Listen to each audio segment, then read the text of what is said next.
Hi friends, welcome back to lectures by Professor Shilpa Khatri Babbar.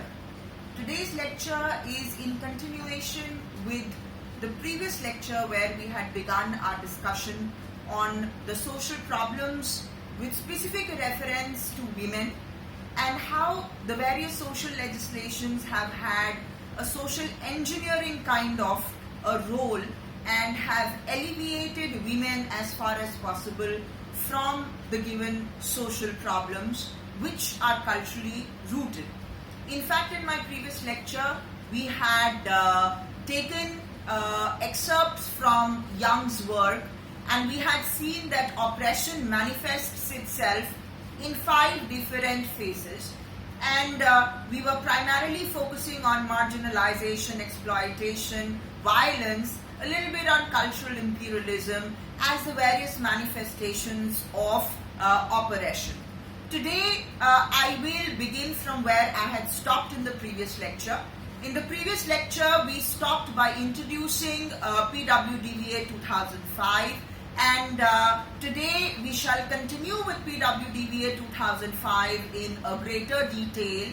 However, I shall once again, kind of give you a brief background to what we had done in the previous lecture before I actually move ahead. So, on the screen, if you will see, is of course the title that's available for you. That's Women as Objects as well as Subjects of Social Legal Drafting, which could also be located as social problems or legislations with specific reference to women. Now, violence against women throughout the life cycle derives essentially from cultural patterns that perpetuate the lower status accorded to women in the family, in the workplace, in the community and society. Justification for violence, unfortunately, stems from gender norms which put across distorted views about roles and responsibilities for men and women in relationships. There are several women-specific legislations, and the list is available on the screen. However, this list surely is not exhaustive, and I would also like to emphasize that these are not laws which only every Indian woman should know, but every Indian citizen should know, because the help can come from any sector of the society. Amongst these laws, few which I feel from a sociological standpoint have an extra edge include Immoral Traffic Prevention Act 1956, the Dowry Prohibition Act 1961, the Indecent Representation of Women Prohibition Act 1986, the Commission of Sati Prevention Act 1987, the Prenatal Diagnostics Techniques Act 1994, the Protection of Women from Domestic Violence Act 2005, the Sexual Harassment of Women at Workplace Prevention, Prohibition and Redressal Act 2013, and the Criminal Law Amendment Act, and we shall be doing the same from 1983, where we had left it earlier, to 2013 and then 2018. Now, while India had criminalized domestic violence way back in 1983, as I had shared with you earlier in the previous lecture, and defined it as mental and physical cruelty, but it primarily focused on physical violence, and that too within the ambit of dowry-related issues. PWDVA 2005 now broadened the definition of domestic violence. Now, while broadening the definition of domestic violence, it not just restricted the violence between itself to violence between husband and wife, but also included all types of family relationships, be they be consanguineal, that is blood related, or a final, that's relationship built through marriage, or adoptive or live-in, thereby bringing into its ambit domestic violence against men and between women, and extended it to women and men in live-in relationships. Secondly, it not just encompassed actual abuse under domestic violence, but also the threat of abuse. And this threat of abuse need not necessarily be physical in nature.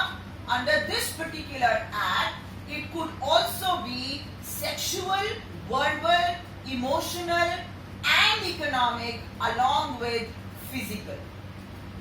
Thirdly, under section 18, the victim under this act is entitled to protection order, which can also be termed as stop violence order. Through this order, the court can direct the other party to immediately stop the acts of violence.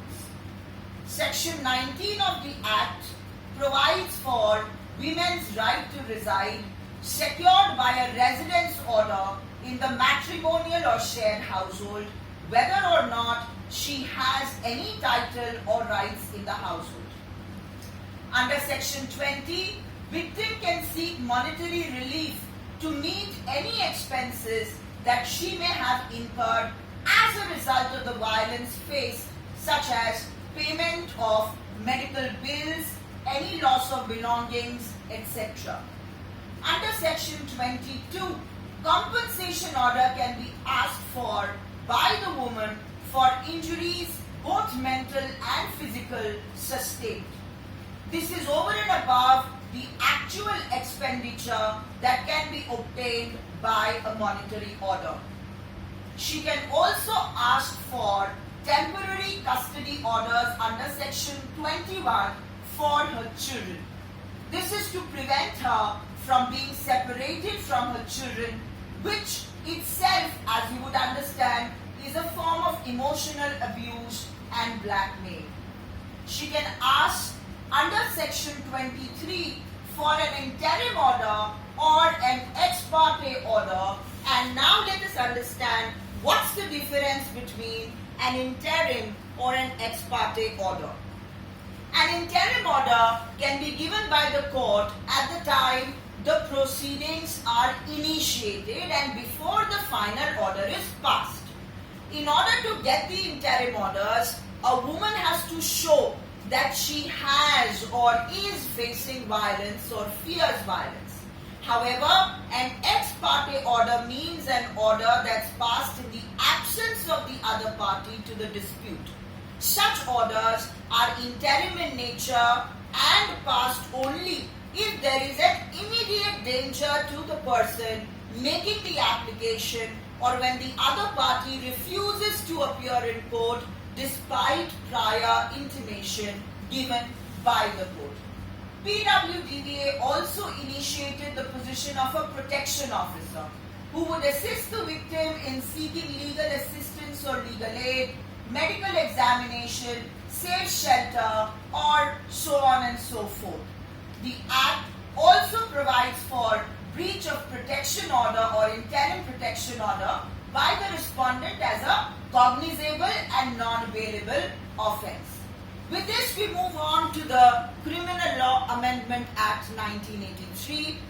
If you remember, I had discussed with you in part 1 that there were 3 cases of rape which actually brought it forward to the nation as as a form of a protest, wherein all institutions, including the apex body, were shaken and were compelled to take an action at the legislative level. So I'm talking about cases such as Ramiza B, I'm talking about Maya Tyagi, and I'm talking about Mathura rape case, which in law books is referred to as Tukaram and another versus State of Maharashtra. After the Supreme Court acquitted the accused in Mathura rape case, there was a public outcry and protest. Women groups, as I have just shared with you, along with 4 distinguished professors, and here I would like to salute all 4 of them, especially 2 whom I have had the honor of interacting with, Professor Upendra Bakshi and Professor Lautika Sarkar, along with Raghunath Kelkar and Vasundha Dhagambar, who wrote an open letter to the Chief Justice of India, which eventually led to the the Criminal Law Second Amendment Act 1983, in which Section 144A was added to Evidence Act. Now, what is this 144A putting across? It is saying that if the victim says that she did not consent to sexual intercourse, the court shall presume that she did not consent. So, there is this element of rebuttable presumption of law which is manifested through Section 114A, which was added to Evidence Act. Now, as we go further, in order to make the substantive law more stringent, the Criminal Law Amendment Act 1983 substituted sections 375, which defined rape then, and section 376, which prescribed the punishment for rape, and added sections 376A, 376B, 376C and 376D to IPC. Custodial rape was defined, and we shall get back to how rape was actually defined in our next slide. Custodial rape was defined, and the burden of proof was shifted from the accuser to the accused once intercourse was established. Custodial rape was also made punishable, which was, of course, we'll see, was further amended in 2013 after the Nirbhaya rape case. Provisions for in-camera trials were added. Prohibition on the victim identity disclosure, and this I'm going to come back to when I move on to the 2018 amendments which were made, because even then this was not followed, because we are not supposed to be disclosing the identity of victim, but on several occasions we have seen the saleability of victim leads to further victimization, and along with this, tougher sentences were introduced. Now, how was rape defined? A man is said to commit rape if he has had sexual intercourse with a woman under following circumstances: against her will, without her consent, with her consent, but when this consent has been obtained by putting her or any person in whom she is interested in fear of death or hurt, with her consent, but when the man knows that he is not her husband and that her consent is given because she believes that he is another man to whom she is or believes to be lawfully married, and maybe consent of the woman for the purpose of the offense of rape gets totally negativated if the woman is of unsound mind or is under the influence of intoxication at the relevant time. Such consent is not considered as a valid defense, and the accused is held liable for offense. And finally, with or without her consent when she is under 16 years of age. So the entire ambit of definition of rape was broadened, and I would say became a little socially sensitive. But as I have been sharing with you time and again, that any legislation which is made makes sense only when it moves with the time. So, over a period of time, there is no denial. As a sociologist, we have been seeing that the institution of family has been undergoing decay. I'm not talking about disintegration of joint family, has it been taking place or not, which is going to be a separate lecture sometime a little later when we start discussing about kinship.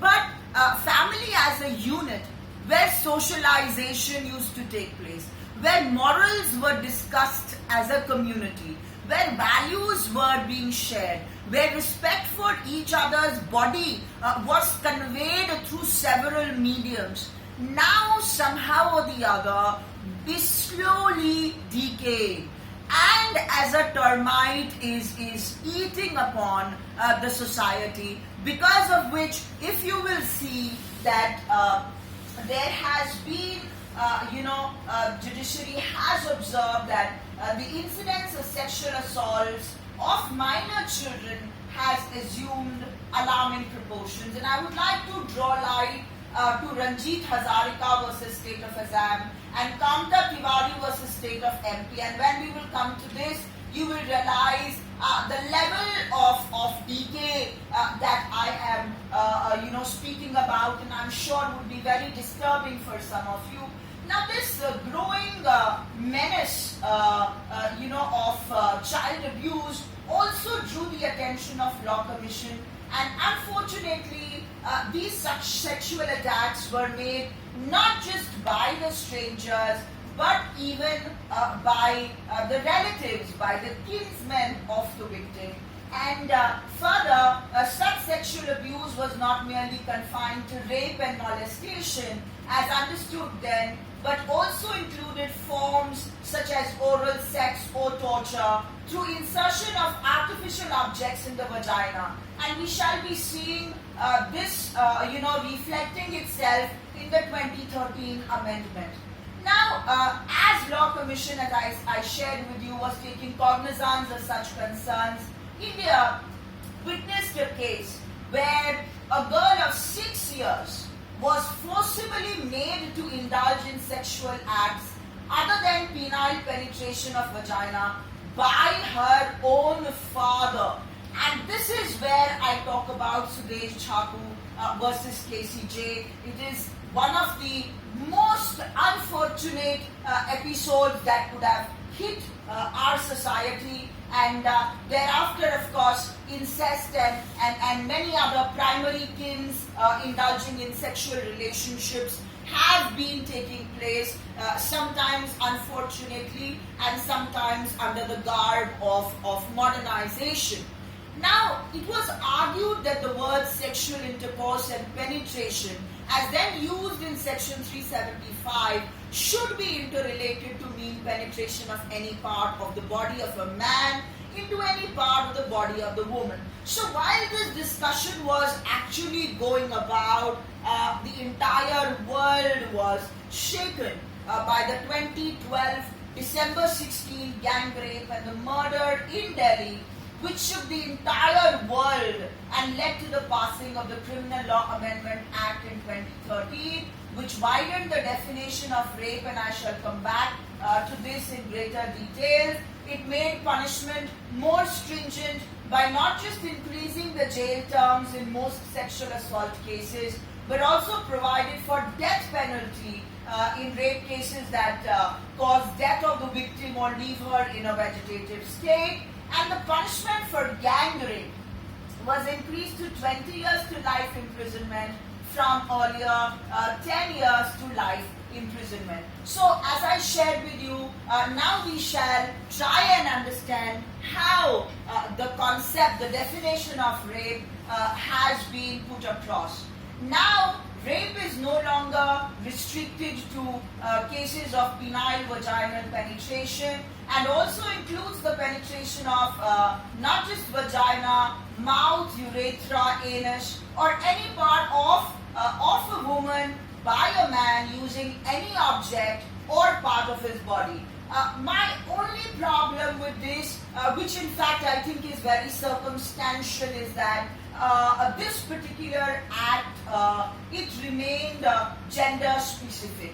In other words, the IPC presupposes the victim of a rape to be a woman and the perpetrator to be a man, and does not view instances of sexual assault on the body of a male or a transgender person, or where the perpetrator is a female or a transgender person, as constituting act of rape. So, through sociological imagination, I'm sure now you could understand and relate to what I'm trying to put across, that adherence to gender specificity in rape law not only legitimizes the social hostility towards gender non-conformity in India, but also inadvertently reinforces the heterosexual nature of legal framework, which indeed is highly disturbing. 2013 amendment also introduced a couple of new offences, such as Section 354, which speaks about outraging of modesty, and there was an enhancement of punishment of this to 5 years. Section 354A defines sexual harassment now as physical advances and overtures, requests for sexual favors, showing of pornography and passing of sexually colored remarks. Section 354B talks about disrobing a woman wherein an assault is taking place or there is a use of criminal force to disrobe a woman. Section 354C defines voyeurism as watching, capturing, disseminating the image of a woman in private act. Section 354D defines stalking as following, monitoring or contacting woman against her wish, and this was made punishable up to 3 years in jail. Sections 326A and B, which talk about acid throwing, indeed are gender neutral in nature and talk about causing grievous hurt by administering acid, and the punishment for the same was increased to 10 years of imprisonment. And finally, the issues in workplace have been addressed by the Sexual Harassment Act 2013. But as I have been constantly sharing with you that with the change in the norms of the society, there has been a change in the graph of deviance also. And when I refer to the graph of deviance, I am not talking about from a functionalist perspective, where I say that deviance when it comes to rape could actually be treated as normalcy, because you are violating the dignity of a body, be that be belonging to any particular gender, and this in no society can ever be spoken about with normalcy. But next we are going to see on the screen what happened in the amendment, or what was the background to the amendment to the 2018 amendment.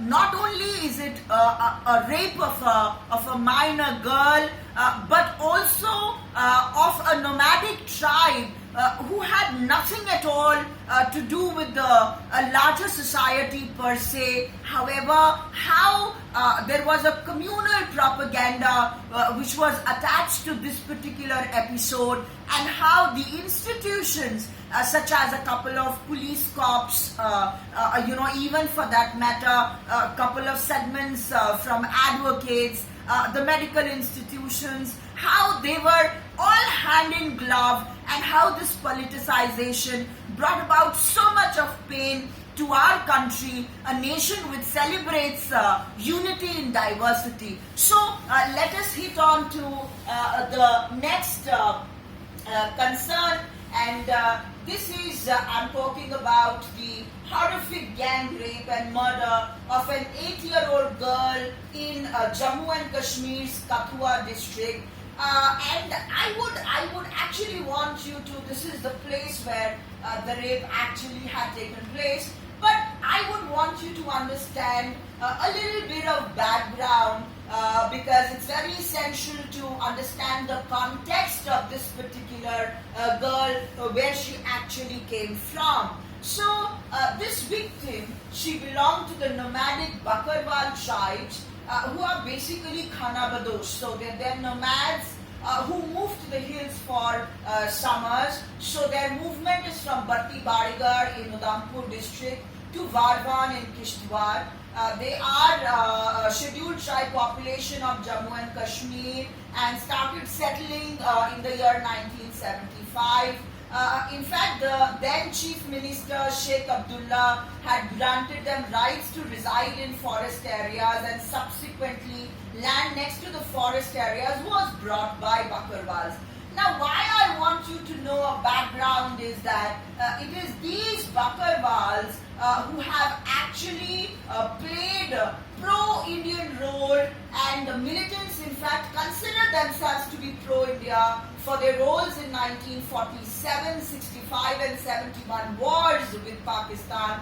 In 65, one amongst them, Maulvi Ghulam Deen, was awarded Ashok Chakra for ensuring that villagers didn't support Pakistani guerrillas in Sabjian sector. In 1971, Mali B was awarded for her tip-offs on Pakistani guerrillas in Poonch area. In 1999, it was Bakarwals again who tipped off the army about Pakistani infiltration before the Kargil war. So, sadly, they get caught in the middle of the Jammu-Kashmir divide, because in Kashmir they are taken as pro-India, but in Jammu, because they are Muslims, they are treated as pro-separatists. But the fact remains that they continue to migrate only for their livestock. As you can see, their survival is only the livestock, and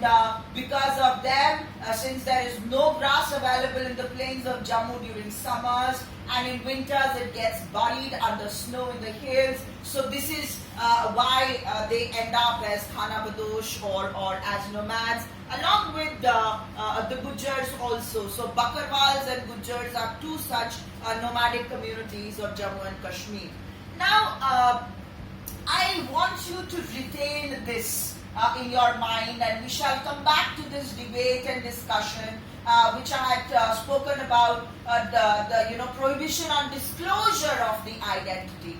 Now, this particular child, that is Asifa, the victim, was allegedly attacked by so-called cow vigilantes to remove the minority Bakarwal community from the area.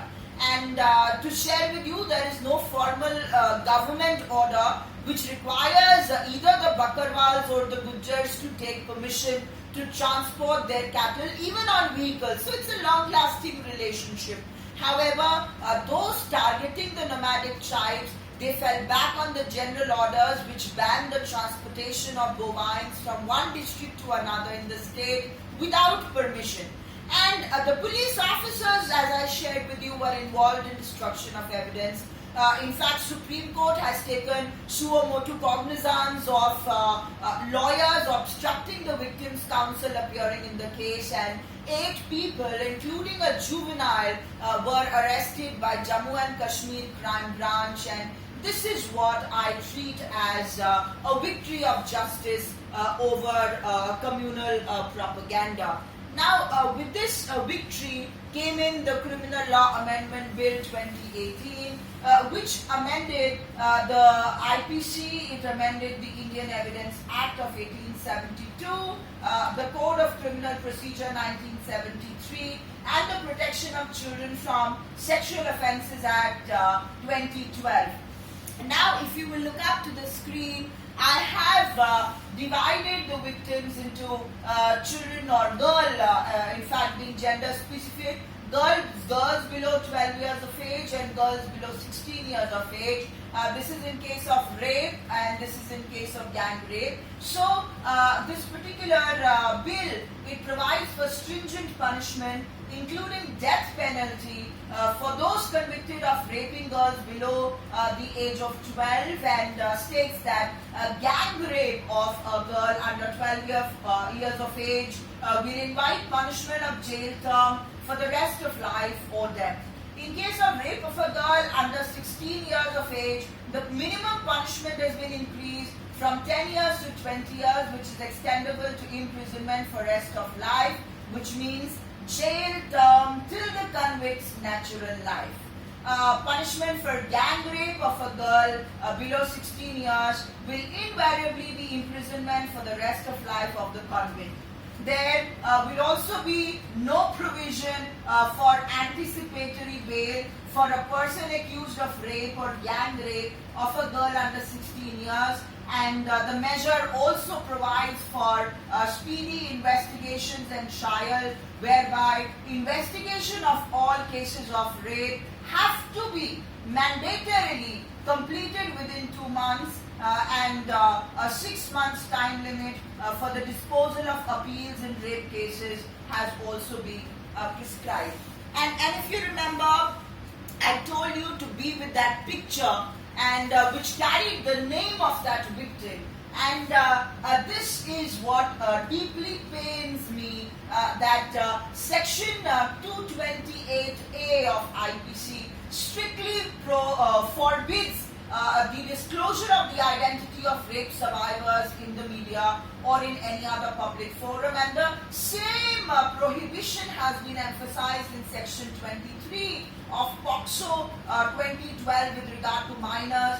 However, there is a total imbalance between the rights of the media and women's right to fair trial, and thereby making the victim into an icon by name in protest movement, as it happened in the case of Kathua gang rape, and which is just not acceptable in any particular form. We have seen that in the case of Arushi Talwar, and we continue to see it in several manifestations, and this is something that needs to be actually taken care of. And with this, we move on to the last legislation for the day, which is the Sexual Harassment of Women at Workplace Prevention, Prohibition and Redressal Act 2013. And I had shared with you that by virtue of the Criminal Law Amendment Act 2013, sexual harassment has been specifically declared as an offence under section 354A IPC 1860. And I had also brought to light in my previous lecture to you about Vishaka versus State of Rajasthan, and this is the woman I think we all need to salute for it was through this particular case that Supreme Court recognized the problem of sexual harassment and laid down guidelines to ensure a fair, secure and comfortable work environment. In fact, I don't know how many of you are aware, but Vishaka guidelines created by the Supreme Court were the first enforceable civil law guidelines on the rights of women to be free from violence and harassment in both public and private employment, and in fact is a landmark victory and acted as an inspiration for other reforms across South Asia. So if you will look at the profile of this particular woman, you don't need a cap of modernization when it comes to your external wear to actually stand for somebody's rights. That's why I said that voice recognizes no gender, recognizes no caste, recognizes no age, recognizes no race or ethnicity. Voice only recognizes the purity of your soul and the power that is resting within your heart, with which you can actually bring about a change. So Banwari Devi was a social worker for Women's Development Program in Batheri, Rajasthan, and was working on a campaign to end child marriage. And in this particular crusade, she reported a family from Gujjar community who were arranging the marriage of a 1-year-old infant, and upset with the fact that somebody dared to intervene with their honor. The family attacked her husband and restrained him, and she was gang raped. Banwari and her husband went to the police for help. However, they returned after facing further humiliation. There were things like wherein she was told to leave her skirt in the police station so that the police could investigate, and she was also forced to seek medical attention in Janipur, where sadly the doctors only recorded her age, leaving out any reference to rape in the report. 52 hours passed before a medical examination was actually conducted, and but determined to receive justice for the brutal acts committed against her, Banwari took her case to a trial court in Jaipur. However, the court acquitted all the 5 men, and this was the time when Vishakha, that group of women's education and research, joined together with 4 other women's organizations to file a petition in the Supreme Court of India on the issue of sexual harassment at the workplace. And court very rightfully concluded that sexual harassment in the workplace is violation of women's human rights. Now, specifically, I'm talking about Article 14, 15, 19, 1G and Article 21, where 14 talks about equality before law, 15 talks about prohibition of discrimination, 19, 1G talks about the right to practice one's profession or carry on any occupation, trade or business, and Article 21 refers to right to life and personal liberty. The court analyzed the case through the lens of gender equality and seeing it as a universally recognized basic human right, noted that protection from sexual harassment and the right to work with dignity are important reflections of gender equality. Now, in the absence of domestic norms to address the issue concerned, India's International Human Rights Agreement, in particular India's ratification of CEDAW, that's Convention on Elimination of All Forms of Discrimination Against Women, which prohibits discrimination in workplace and outlines specific state obligations to end it, was referred to. And in fact, in its judgment, the court provided a set of guidelines for employers in accordance with Article 141 of India's Constitution, which India's Constitution, which were to be considered a law until appropriate legislation was created. It was stated that it shall be, and this is very important, it shall be the duty of employers in accordance with Article 141. Employer, for that matter, any responsible person in workplaces or other institutions, to prevent or deter the commission of acts of sexual harassment and to provide the procedures for resolution, settlement or prosecution of acts of sexual harassment. Apart from this, there are 5 important highlights which are there on the screen: preventive, criminal, disciplinary, appropriate complaint mechanism and complaint committee. Under preventive steps, all employers should put across various forms of expressions prohibiting sexual harassment, maybe through notifications, by publishing and circulating information, by providing for appropriate penalties in conduct and discipline rules. Apart from this, where the conduct amounts to a specific offence under IPC or under any other law, the employer is required to initiate appropriate action by making a complaint with appropriate authority.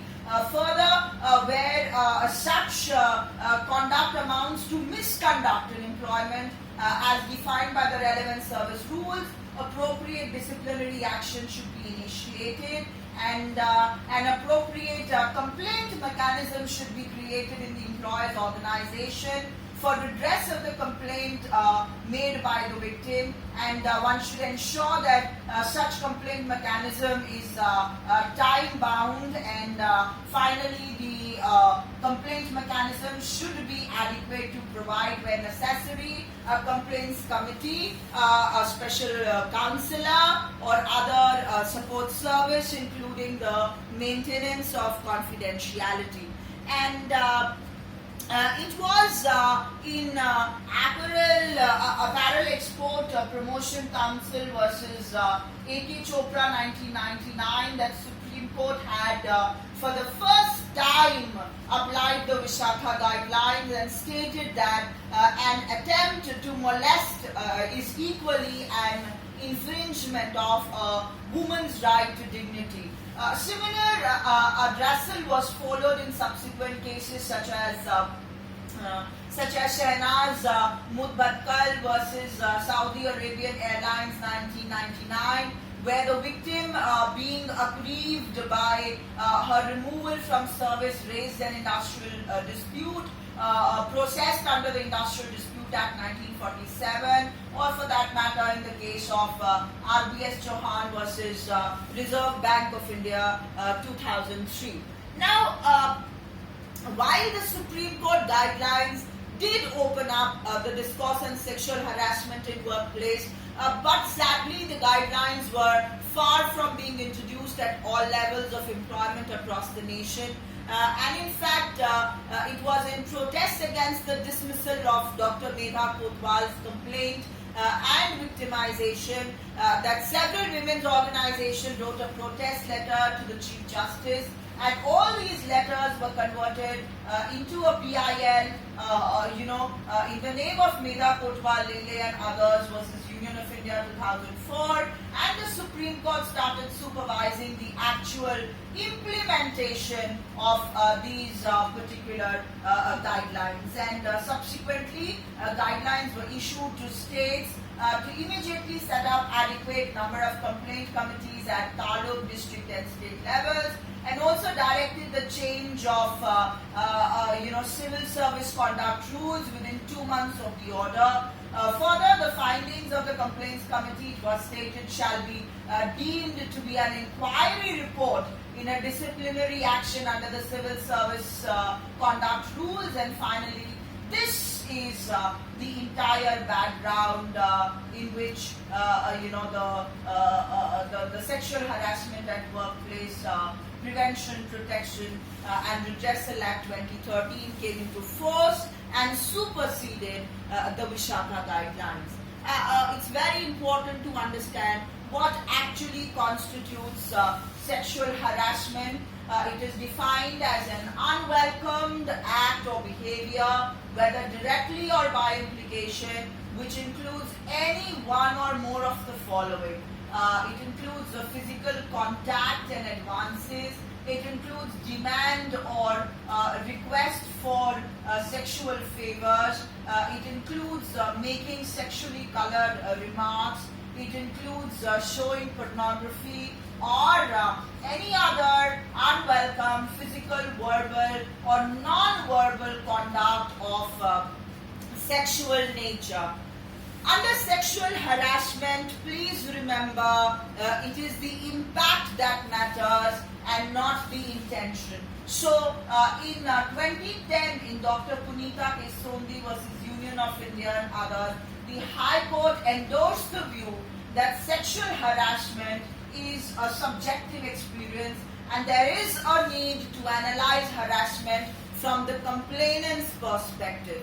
Sexual harassment could be of two types. It could be quid pro quo or and hostile environment. Quid pro quo would actually be that it means this for that. So a situation where maybe an employer makes a tangible job-related consequences such as could be a promise for promotion, higher pay, academic advancement, etc., all of which are made conditional upon obtaining sexual favors from an employee. And here there is an implied or an explicit promise of preferential treatment in employment, or maybe even its opposite. There could be some kind of an implied or explicit threat about her present or future employment or status.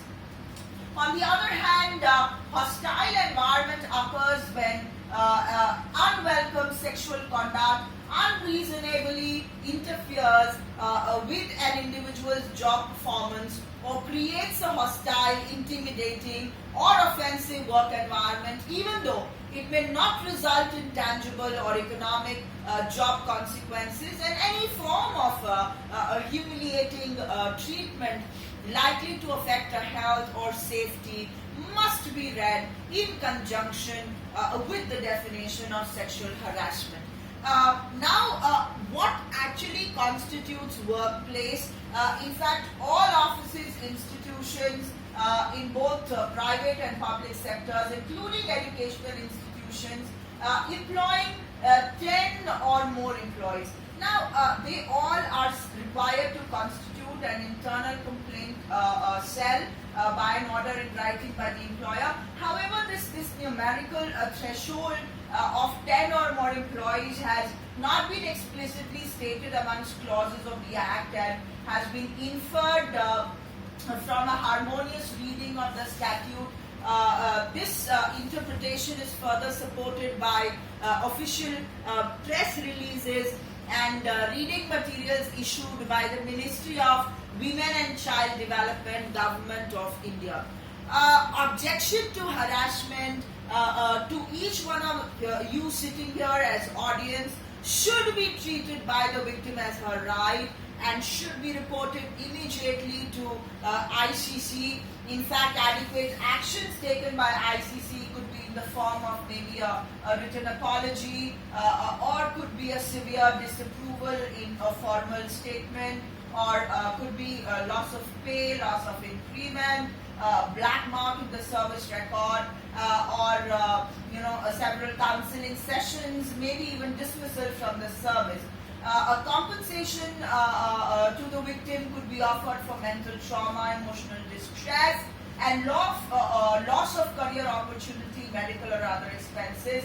But most importantly, the inquiry must be completed within 90 days and a final report submitted to the employer or district officer within 10 days thereafter. Such report will also be made available to the concerned parties, and further upon receiving the employer or district officer is obliged to act on the recommendation within 90 days. And it goes without saying that a false or a malicious complaint is punishable and should be treated as a consequent duty. Now, with this, of course, I will not say that justice has been done to be the problems of women, or for that matter to the social legislations which are available for women. As time changes, law has to change itself. Otherwise, it will be no less than a black letter law, as Mark Galanter and Upendra Bakshi have been constantly speaking about. For instance, today is one amongst those days of lockdown when partially there has been an opening of several stores, and I would like to draw your attention to the fact that there has been a complete anarchy outside, normlessness. People are unable to respect these relaxations, and this is the most painful aspect of our society, that we actually don't understand the severity of situations. In my a couple of my lectures back, I had shared with you that the self constitutes of an I and a me. And I is the biological side of the self, and me is the social side of the self.